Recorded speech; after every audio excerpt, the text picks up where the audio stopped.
Nous voici en présence de Gilles Nadeau, cinéaste et éditeur. Tout au long de sa carrière, il a réalisé des films documentaires pour la télévision et le cinéma.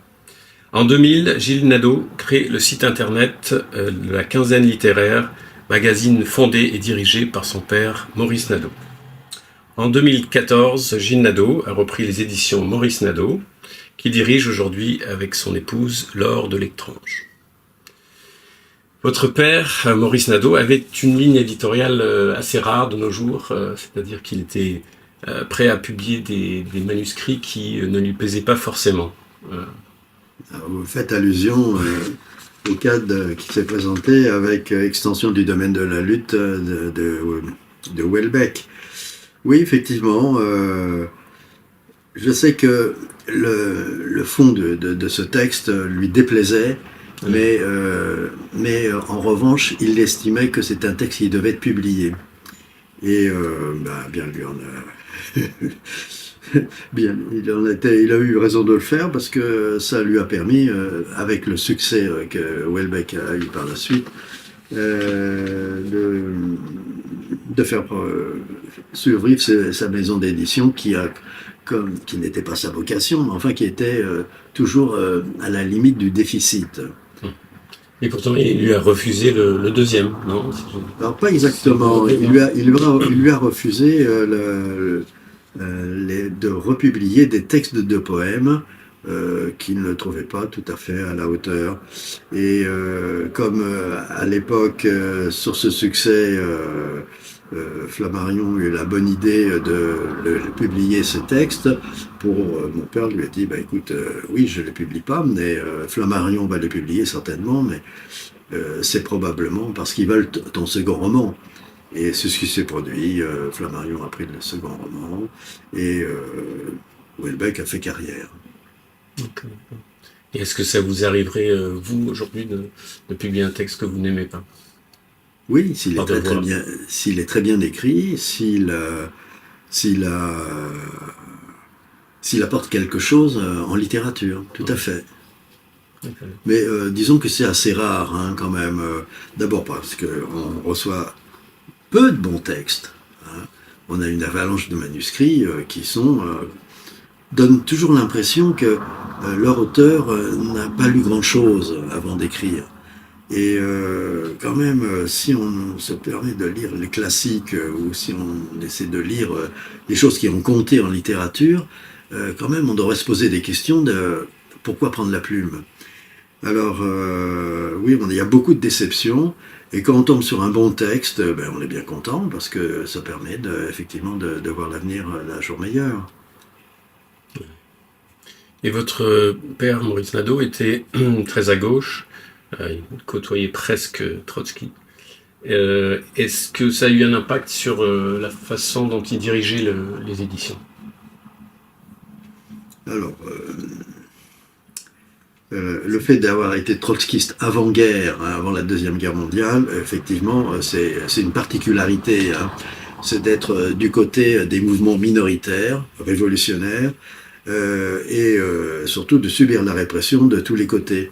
Alors c'est quelque chose qui forge le caractère, d'être minoritaire et en but à la fois du gouvernement, de la politique répressive du gouvernement conservateur, et d'autre part de la haine que portaient l'aile stalinien dominante dans le paysage politique français.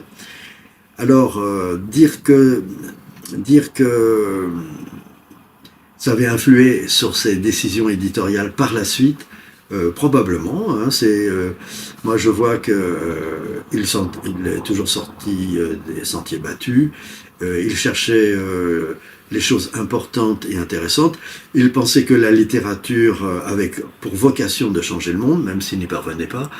Et au fond, ça guidait probablement ses choix. Et c'est aussi, lorsqu'il a fondé une revue, il y avait l'idée d'agréger autour de lui des courants littéraires, enfin bon, disons, agréger des sensibilités autour d'une revue pour explorer toutes les libertés que pouvaient proposer les nouveautés en littérature. lorsque Pascal Piat, à la Libération, lui a confié la page littéraire de combat, euh, le journal de Camus, eh bien, il défendait à l'époque des inconnus comme René Char, des gens dont les livres étaient saisis dès qu'ils étaient imprimés comme Henri Miller. Donc il y avait toujours cet esprit de combat et de combat. Ben oui, alors, dans le journal Combat bien sûr, mais cet esprit de vouloir défendre quelque chose. Vous mentionnez Henri Miller, il a publié plusieurs textes de Miller. Non, oui, lorsque mon père a pris la défense de Miller, qui était poursuivi par un nombre incalculable d'associations de bien-pensance, de vertu, en France aussi. Et comme il avait pris la défense d'Henri Miller, Henri Miller a voulu faire sa connaissance et lui a confié par la suite la publication de ses livres chez Correa, chez Chastel. Et en particulier, donc, Sexus, Plexus, Nexus. Et encore d'autres. Oui. La question. Oui, non, mais je m'interrogeais un petit peu sur les rapports qu'il entretenait avec Miller. Alors là, les rapports avec Miller sont très particuliers parce que c'était assez rare. D'ailleurs, il avait des très bons rapports avec ses auteurs. Mais avec Miller, c'était très particulier. Ça a été une amitié qui a duré toute la vie de Miller. Et d'ailleurs, il a été publié une correspondance d'Henri Miller avec Maurice Nadeau chez Chastel, d'ailleurs, Correa. Enfin, Correa a disparu, mais chez Chastel avait perduré. Et qui montrait le long d'une... Bon, il avait reçu près de 150 lettres de Miller. Oui, une très profonde amitié qui s'était renforcée au moment où mon père a publié un essai sur Flaubert qui était traduit en anglais et donc que Miller lui a renvoyé, annoté quasiment sur chaque page. Et là, bon, il y avait, c'était tout à fait une chose extraordinaire. Moi, j'ai connu Miller personnellement et c'était un type délicieux qui dédicaçait à ma sœur et moi-même des gouaches. Pour Gilles, pour Claire. Vous l'avez rencontré alors? Je l'ai rencontré et cet homme était d'une gentillesse, de tranquillité. Et quand j'ai découvert ses écrits par la suite, parce que quand je l'ai connu, j'étais vraiment tout jeune adolescent. Quand je l'ai découvert par la suite, l'écrivain qu'il était, donc il y a Tropique du cancer. Là, j'étais extrêmement surpris. Je me dis, ben, alors c'est ça la création littéraire, c'est vraiment l'expression d'un autre être. Et ça m'avait donné... j'avais tout compris, il m'avait semblé d'avoir tout compris, d'avoir connu l'écrivain, qui ne parlait jamais d'ailleurs de ses livres, et qui ne parlait que de la vie et du plaisir de vivre. Et de découvrir cette dimension, c'était vraiment un étonnement. Hein. Oui, vraiment une joie de vivre dans ces textes. Et Beckett, vous l'avez rencontré personnellement? Alors, je l'ai croisé. Non, je ne l'ai pas rencontré. Il est venu une ou deux fois rue Malbranche, à la maison chez mon père. Je sais que mon père l'a rencontré aussi à la campagne, en Seine-et-Marne, où ils avaient chacun une maison de campagne qui n'est pas très éloignée. Non, mais je n'ai pas eu ce plaisir. J'aurais été très bien embarrassé si je l'avais fait, parce que Beckett était quelqu'un qui ne parlait pas, il parlait peu. Et mon père trouvait ça très bien. Et ils avaient passé des après-midi ensemble à pas dire trois mots. Et se séparer extrêmement satisfaits l'un de l'autre. Ça, il savourait le silence. Et Perec, vous l'avez rencontré aussi? Non, pas du tout. Alors, pourtant, il venait assez souvent, moins que Beckett. Oui, alors ça c'est... moi je volais de mes propres ailes, donc je m'étais marié, je m'étais mis à travailler et tout, je n'habitais plus chez mon père. Et donc j'ai raté pas mal de choses du coup. Parce qu'il habitait ici dans ce bâtiment? Non, il habitait en face, 5 rue Malbranche. Ah, c'est ça. Et il avait un appartement. Mais les éditions étaient ici, c'est ça? Non, les éditions étaient. En gros, les éditions. Maurice Nadeau a été fondé seulement en 1976. Et donc, dans les locaux, ça avait la même adresse que les locaux de la Quinzaine littéraire. Le journal donc, que dirigeait mon père depuis 1966. Voilà. Oui. J'ai lu que votre père avait toujours regretté de ne pas avoir publié Beckett.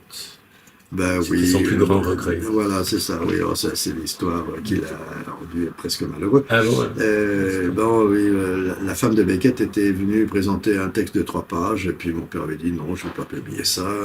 Que personne ne voulait, hein, d'ailleurs. Oui, mais enfin, c'était que 3 pages et tout, et puis bon, quelquefois on passe à côté de quelque chose. C'était un peu trop. Et en revanche, lorsque l'ouvrage est paru aux éditions de Minuit, je crois, mon père a pris feu, a fait un article à tout casser dans Combat. Et alors du coup, Beckett a été lancé, quoi. Et en plus, mon père n'a pas arrêté de parler de tous les titres qui sortaient. Ce qui fait que ça a provoqué chez Beckett presque une sidération, parce que il n'avait pas cherché le succès, n'est-ce pas? Quand il a eu le Nobel, il était allé se cacher, il paraît. Oui, tout à fait, oui. Ah, oui, ça c'est notre... bon, effectivement, il avait essayé de fuir les journalistes, et effectivement, pour leur échapper à la campagne, justement, en Seine-et-Marne, il fermait les volets et laissait entendre à tout le monde qu'il n'était pas là.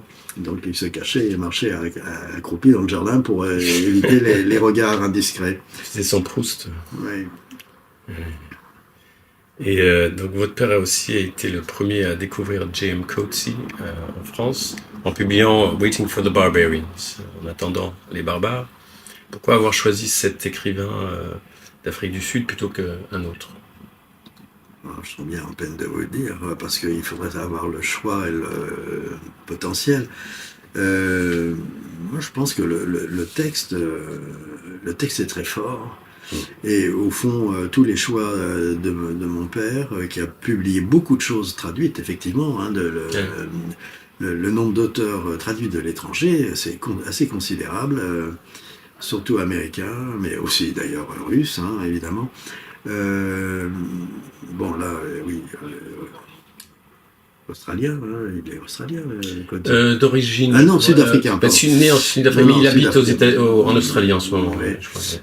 Oui, la Sud-Afrique. Ben oui, bien sûr, Sud-Afrique. Bon, c'était peut-être lié aussi au contexte politique de l'Afrique du Sud, hein, qui avait été comment on appelle ça, une espèce d'épine dans le pied des bien-pensants dans le monde occidental, quand même. Ce pays. Majorité blanche qui dominait de façon éhontée et raciste toute une société noire. Il y avait quelque chose d'obscène, hein, quand même.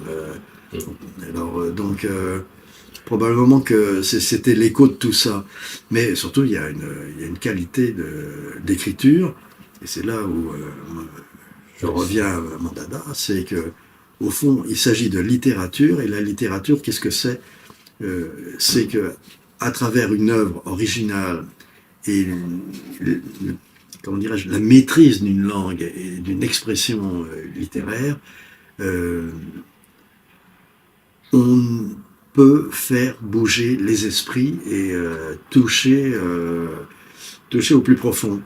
Et il faut cette chimie, ce mélange pour atteindre ce résultat. Alors, ça ne veut pas dire que tout ce qu'on publie est des objets littéraires fantastiques, mais tout ce qui se trouve dans cette démarche mérite vraiment qu'on s'y attende.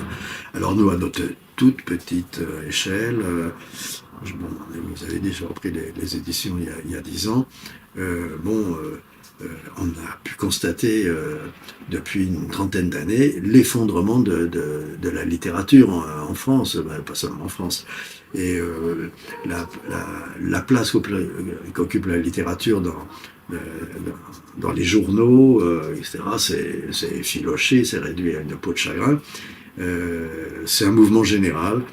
Ce qui se trouve offert en librairie, on a du mal à dire qu'il s'agit essentiellement de littérature. Non, on sait que la littérature représente 5% de ce qui est proposé à la vente en librairie. Bon, voilà. Donc on est dans une sorte de résistance. Alors voilà, on peut dire que ça c'est un peu le côté de l'affiliation politique de mon père. La révolution, ça ne marche pas, mais alors la résistance. Voilà. Puis dans l'effondrement général qu'on observe, qui d'ailleurs ne se limite pas à la littérature, hein, évidemment, il suffit de regarder autour de soi et d'écouter les nouvelles. Eh bien, oui, c'est un peu le sens de ce que nous sommes en train de faire, essayer de mobiliser le peu d'énergie qui reste. C'est un effondrement au ralenti quand même. Oui, il y a de temps en temps des petits retours de flamme, il y a de temps en temps des petits rebonds. C'est lié à l'émergence d'un nouvel écrivain. Alors là, on s'intéresse effectivement. Hervé notamment. Alors oui, chez nous, effectivement, il s'est trouvé une chose tout à fait extraordinaire, c'est que Delphine Chaume, qui dirige une collection chez nous qui s'appelle La Vif,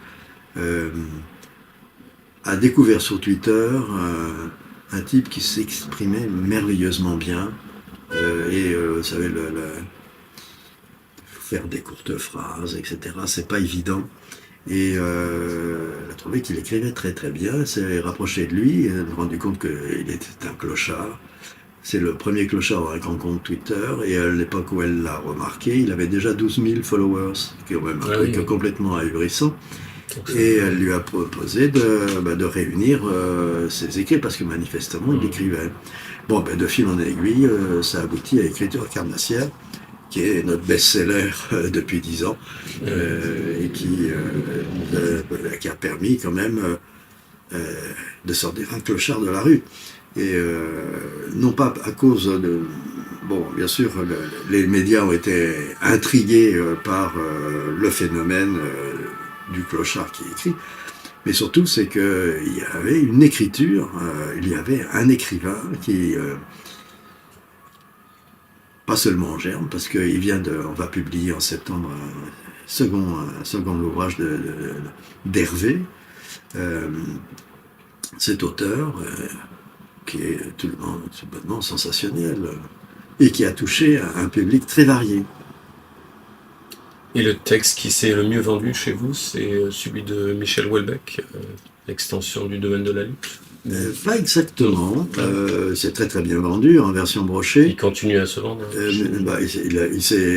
Alors là, il faut séparer peut-être. En version brochée, ce serait plutôt Soisy-Garon, avec le nom de Clara, qui relate donc le retour très compliqué d'une déportée en France, à Paris, et qui ne peut pas réintégrer la vie normale après ce qu'elle a vécu. Et donc elle refuse de voir sa fille, elle a du mal à renouer avec sa parentèle, et tout ce livre est une évocation du bouleversement que peut représenter pour un être vivant l'expérience des camps. Et ça avait été salué à l'époque par Sam Proun, qui lui était un rescapé des camps et qui y avait vécu, et qui, pour cette œuvre de fiction, avait vraiment donné un grand coup de chapeau. Donc on avait vendu un peu plus d'exemplaires en version brochée. Ceci, il faut relativiser, parce qu'en version poche, extension du domaine de la lutte, dépassé les 600 000 exemplaires. Donc là, évidemment, il n'y a pas photo. Et quel est l'écrivain qui a le plus compté pour votre père? Si vous deviez en choisir un, ça serait Beckett. Ça se battrait entre Beckett et Miller, je pense. C'est peut-être pour ça aussi qu'il a choisi Coetzee. Il a un côté un peu beckettien. Oui, c'est vrai, tout à fait. Il est venu ici, non Moi, je ne l'ai pas rencontré. Je pense qu'il est venu, lorsque les bouquins ont été publiés en France. Oui, parce que c'était la reconnaissance. Et puis, effectivement, tout ça a amené le prix Nobel, quand même. C'est vrai. Tout à fait. Et quels sont les écrivains qui ont le plus compté pour vous? Je dirais presque que c'est Henri Miller, mais pas seulement les bouquins qu'ont publié mon père. Pour moi, On n'a pas fait mieux que Céline. Ensuite, il y a les classiques. Je relis toujours Le Rouge et le Noir. Ouais. Flaubert. Amélie Nothomb relit La Chartreuse de Parme chaque année. Oui. Ben, ça se comprend parce que... Ouais. Mais Le Rouge et le Noir, il est plus intéressant, je trouve. Parce que le thème est exaltant. Ouais. C'est une œuvre magnifique. L'histoire d'amour est plus captivante, je trouve. Oui. Et est-ce qu'il y a des livres ou des écrivains qui vous répugnent? Des livres plutôt. Non, pas vraiment. Non. Tout le monde a le droit de s'exprimer. Tout le monde a le droit de dire ce qu'il a à dire. C'était le... Et donc, on a beaucoup critiqué Céline, antisémite, dénonçant les juifs et tout, etc. Certes, mais Le Voyage au bout de la nuit, c'est quand même une œuvre formidable. Ouais. Formidable. Ouais. Et qu'est-ce qui compte le plus pour vous dans un manuscrit? Les personnages, la psychologie des personnages, l'histoire ou le style? Dans la première seconde, c'est le style. Et puis ensuite, effectivement, la thématique, l'esprit. Mais en fait, le style et l'esprit sont tellement liés. Le simple fait de délier une phrase de façon inattendue, c'est déjà une surprise. Au fond, la qualité d'une écriture, c'est lié au fait qu'on n'a pas déjà lu ça, alors même que c'est quand même la langue française. Enfin, je parle en français, hein, puisque je ne lis pas vraiment les langues étrangères. On a le sentiment qu'il y a une autre façon de présenter les choses. Et c'est là où quand même on se voit que le langage, la structure du langage, c'est ce qui donne la personnalité. Donc au fond, oui, au départ, c'est bien le style. Et pour votre père?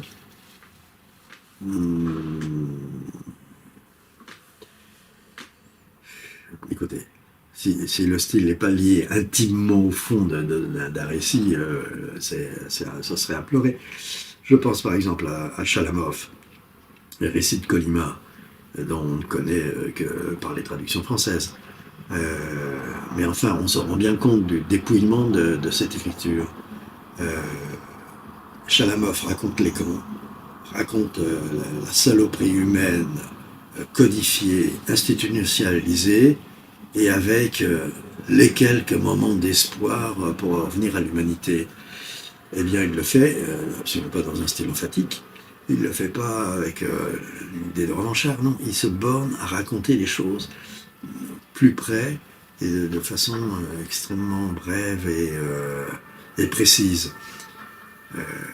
C'est un style et c'est d'une efficacité absolue. Et, on souffre en lisant ce livre, et en même temps, il s'en dégage une espèce de poésie noire parce que l'homme a survécu, parce qu'il a trouvé la capacité de raconter cette histoire et de témoigner pour les survivants. Parce que c'était quand même c'était de la même nature que les camps d'extermination nazis.